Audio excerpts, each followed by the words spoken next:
10 जनवरी 2025 को रघुवर दास की भाजपा में एक बार फिर से वापसी हो जाएगी।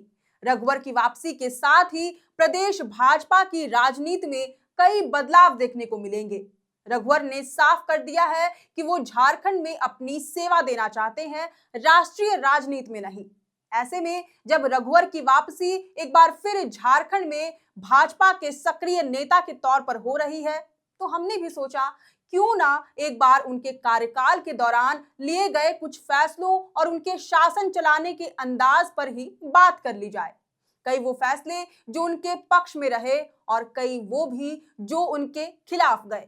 कुछ फैसले जो उनके कार्यकाल को याद भी दिलाते हैं, जिसमें महिलाओं को 1 रुपए में जमीन की रजिस्ट्री, भवनों का निर्माण कार्य, सड़क निर्माण और कुछ वो भी जिसकी वजह से आज तक भाजपा झारखंड की कुर्सी पर दोबारा बैठ नहीं पाई। बात दोनों पर होगी, लेकिन शुरुआत अच्छे फैसलों से करते हैं। जोहार, आप देख रहे हैं लोकतंत्र 19 और मैं हूं आपके साथ अंशु। बात करें महिलाओं को 1 रुपए में जमीन की रजिस्ट्री की, तो महिला सशक्तिकरण के नजरिए से रघुवर दास सरकार की ये एक बेहद महत्वपूर्ण पहल थी। भारत जैसे पितृसत्तात्मक देश में आज भी संपत्ति का उत्तराधिकारी पुरुषों को ही माना जाता है, भले ही कानून में महिलाओं को भी बराबर का हक दिया गया हो। ऐसे समय में रघुवर दास सरकार ने महिलाओं को संपत्ति में मालिकाना हक दिलाने के लिए एक तरकीब निकाली।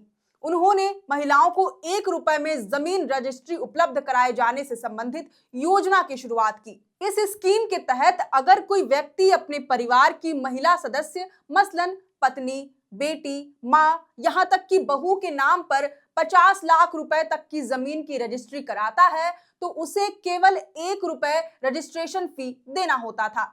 1 रुपए में महिलाओं को जमीन का मालिकाना हक देने वाला झारखंड देश का पहला राज्य बना। ये केवल महिलाओं को सामाजिक ही नहीं बल्कि आर्थिक रूप से सशक्त और आत्मनिर्भर बनाने की ओर एक जरूरी कदम था। यह योजना राज्य भर की जनता के बीच काफी प्रभावशाली रहा। सितंबर 2019 में जारी आज तक की एक खबर के मुताबिक तकरीबन 1.5 लाख महिलाओं ने इस योजना का लाभ उठाया। हालांकि जैसा कि हर सिक्के के दो पहलू होते हैं, वैसे ही ये योजना कुछ मायनों में बहुत बढ़िया थी, तो कुछ मायनों में इसके बिल्कुल विपरीत भी साबित हुई। मुख्य रूप से गरीबों के लिए शुरू हुई इस स्कीम के तहत बिजनेस क्लास और ठेकेदारों ने सरकारी जमीनों का दुरुपयोग किया। वहीं इसका खामियाजा सरकार को भी उठाना पड़ा। एक रिपोर्ट के मुताबिक 1 रुपए में महिलाओं को मालिकाना हक देने के चक्कर में राज्य सरकार को लगभग 1296 करोड़ रुपए के राजस्व का नुकसान हुआ। इसके अलावा बात करें भवनों के निर्माण कार्य के बारे में, तो रघुवर सरकार के कार्यकाल में कई अहम बिल्डिंग्स बनकर तैयार हुई। उन्हीं के मुख्यमंत्री काल में नए विधानसभा का भवन, नया हाईकोर्ट, रांची टाउन हॉल, हज हाउस और प्रेस क्लब के नई बिल्डिंग की पहल की गई। निर्माण कार्यों में सड़क को भी जरूर गिना जाना चाहिए, क्योंकि रघुवर सरकार के कार्यकाल के दौरान झारखंड भर में सड़कों और पुल पुलियाओं का जाल सा बिछ गया था। उनकी सरकार में दूर दराज गली कूचों तक सड़क जैसी बुनियादी सुविधाओं का निर्माण हुआ। एक रिपोर्ट के मुताबिक रघुवर दास सरकार ने लगभग 48.5 करोड़ की लागत से करीब 6000 किलोमीटर नई सड़कों का निर्माण किया। साथ ही लगभग 155 करोड़ की लागत से 1300 किलोमीटर से भी ज्यादा सड़कों की मरम्मत कराई। वहीं रघुवर सरकार के कार्यकाल में 2 और महत्वपूर्ण फैसले लिए गए, जिसने मिसाल कायम कर दी। एक तो उन्होंने जनता दरबार का आयोजन किया और दूसरा अधिकारियों पर नकेल कसी। रघुवर दास अपने सीएम काल के दौरान जनता दरबार का आयोजन करते थे, जिसके तहत जनता और सरकार के बीच सीधे संवाद होता था, जैसा कि अनिल कपूर की फिल्म नायक में देखने को मिला था। राज्य भर की जनता अपनी परेशानी, शिकायतें और सुझाव बिना किसी मीडिएटर के सीधे मुख्यमंत्री और अधिकारियों को दे सकते थे। इन सारी शिकायतों, सुझावों को जनता दरबार लगाकर तत्कालीन सीएम रघुवर दास विभिन्न जिलों के डीसी के साथ बैठकर त्वरित समाधान का रास्ता निकालते थे। वहीं जनता की शिकायतों पर जब काम नहीं होता, तो रघुवर दास कई दफा अधिकारियों को डांट लगाने से भी पीछे नहीं हटते। कहा जाता है ना कि झारखंड विधायकों, मंत्रियों या मुख्यमंत्री के नहीं बल्कि नौकरशाहों के इशारे पर चलता है। इस धारणा को तोड़ते हुए रघुवर दास ने सफेद पोशों पर ही नकेल कसना शुरू कर दिया। माना जाता है कि उनके कार्यकाल में भ्रष्टाचार का भांडाफोड़ करने वाली एजेंसी एंटी करप्शन ब्यूरो काफी मजबूत हो गई थी। हालांकि इन सभी अच्छे फैसलों के बावजूद रघुवर दास के कार्यकाल के दौरान उनके कुछ फैसले चुनाव में हार का सबब भी बने। सबसे ज्यादा विवाद CNT-SPT एक्ट में संशोधन को लेकर हुआ। रघुवर दास सरकार ने साल 2016 में आदिवासियों के लिए सबसे जरूरी कानून छोटा नागपुर टेनेंसी एक्ट और संथाल परगना टेनेंसी एक्ट में कुछ संशोधन का प्रस्ताव रखा था।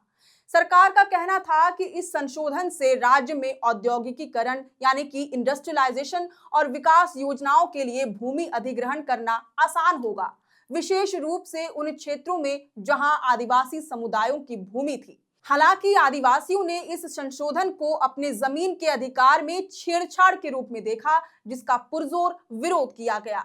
इस एक फैसले के बाद आदिवासियों ने रघुवर दास को सिरे से खारिज कर दिया था। इसी कड़ी में एक और ऐसा फैसला था जिसने आदिवासियों को काफी आक्रोशित कर दिया था। मामला पत्थलगड़ी आंदोलन से जुड़ा था। झारखंड में आदिवासी समुदायों द्वारा पारंपरिक स्वशासन प्रणाली की पहचान के लिए पत्थलगड़ी आंदोलन हुआ था। इस आंदोलन को शांत करने के लिए तत्कालीन रघुवर सरकार ने कई कठोर कदम उठाए, जैसे कि आंदोलनकारियों पर देशद्रोह के मुकदमे दर्ज करना इत्यादि। तब इस दमनकारी रवैये की व्यापक स्तर पर आलोचना भी हुई। वहीं आदिवासियों के साथ साथ मूलवासियों और छात्रों में भी रघुवर सरकार के कामकाज को लेकर खासा रोष था। रघुवर सरकार ने झारखंड की दो सबसे विवादित नीतियों को टच करके विवाद को और बढ़ाने का काम किया।